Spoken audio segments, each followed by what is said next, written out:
Uh, Good morning. This is our final project for oratory about the pros and cons of e-learning. My name is Frank, and I'm here with my partner, and well, we're gonna talk to you about what are the pros and the cons of e-learning. So,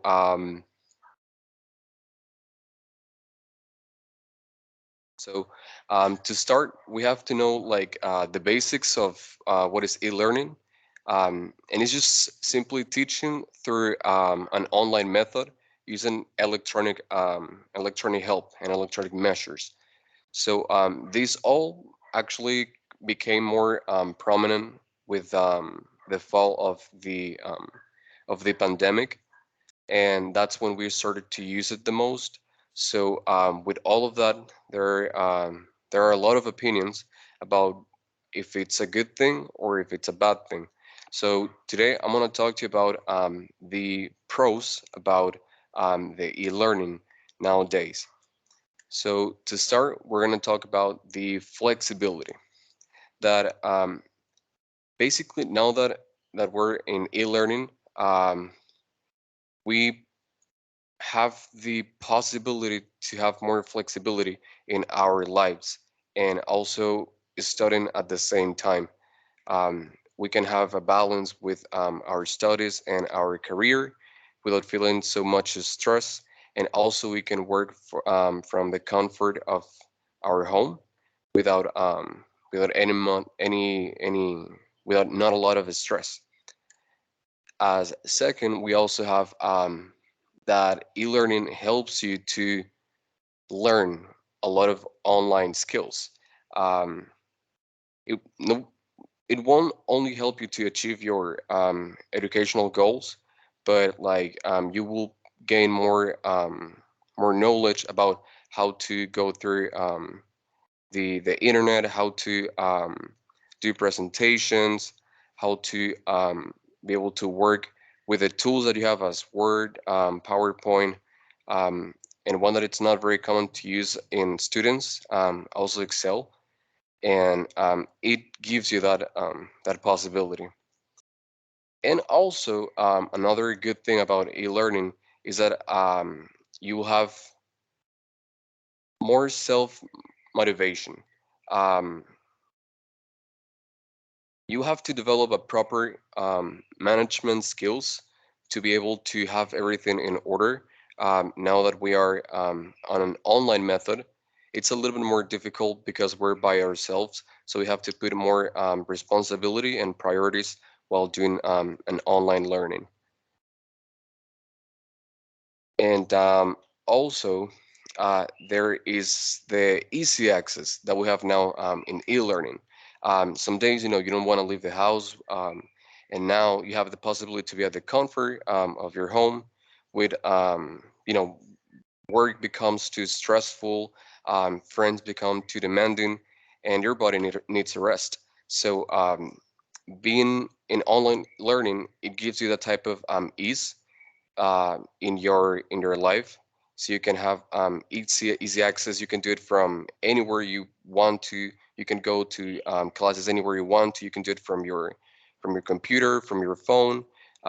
So it's very accessible to our needs. And also it helps you to reduce cost. For example, you don't have to go out, take any transport, um, the stress from the street, and buying like paper. um, it reduces a lot the like overhead. You don't need that much of supplies, so it helps you in a money saving way. And to end, one of the pros is that it's actually perfect for parents. They can they can have more control on their childs and see how's that they're learning.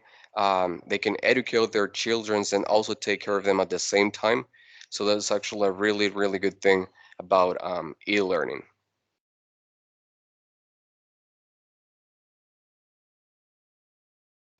So now my Talking about partner is gonna the talk about. cons of the e-learning. Mhm.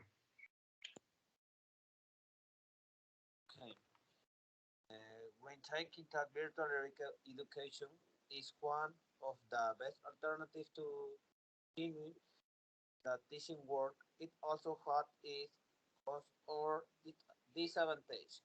Since it faces a series of challenges that prevent it from being accessible to students.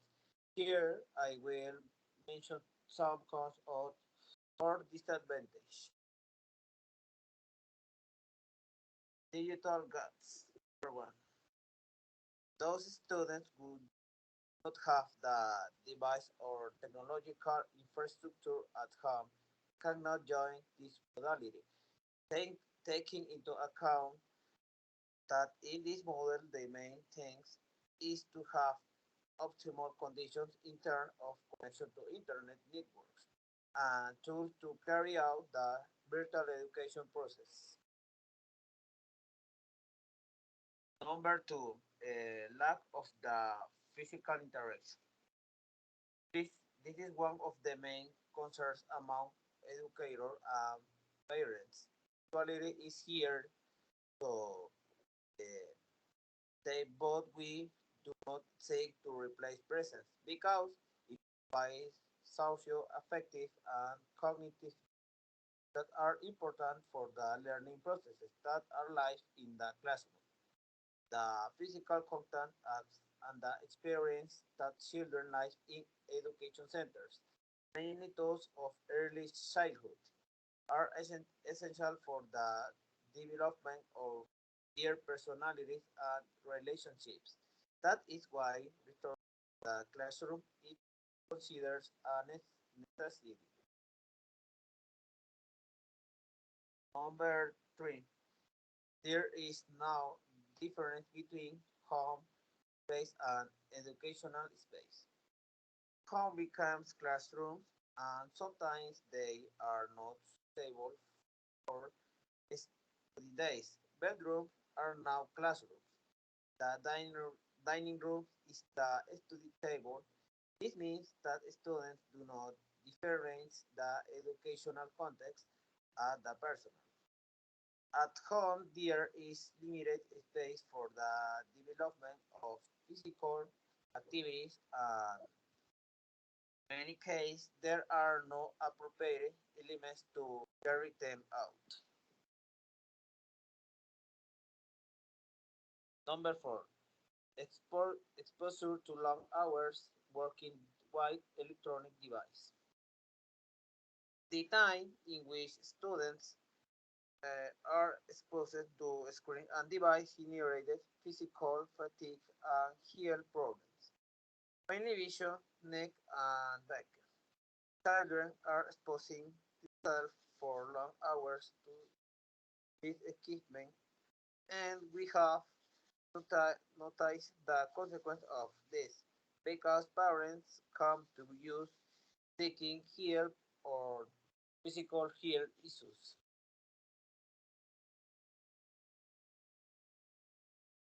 Fewer opportunities to show emotional affectation and disorders. As the students are not interacting physically and the teachers are appreciating the behaviors that can occur in the classroom and at recess. It is now so easy for teachers, psychologists, and school directors to show emotional disorders in those who suffer it. In the virtual mode, it is more difficult just to identify the moods of the student and if they are having a situation that affects their emotional.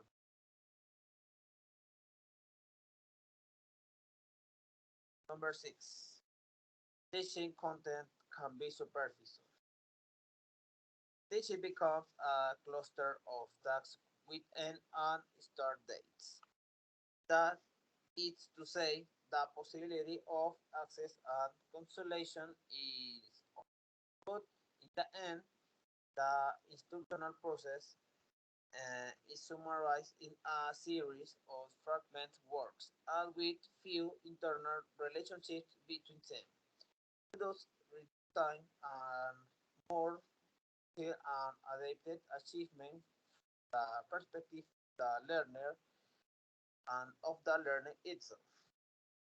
The student expects more personalization and a more progressive execution of tasks, but the teaching at this point appear in general terms quite rigid. Another interesting point that is valued as a weak aspect in the student's own sense of achievement. The student is executing tasks and getting results for them, but hit with some difficulty and idea of the subject as a word and its progression in it. Thank you.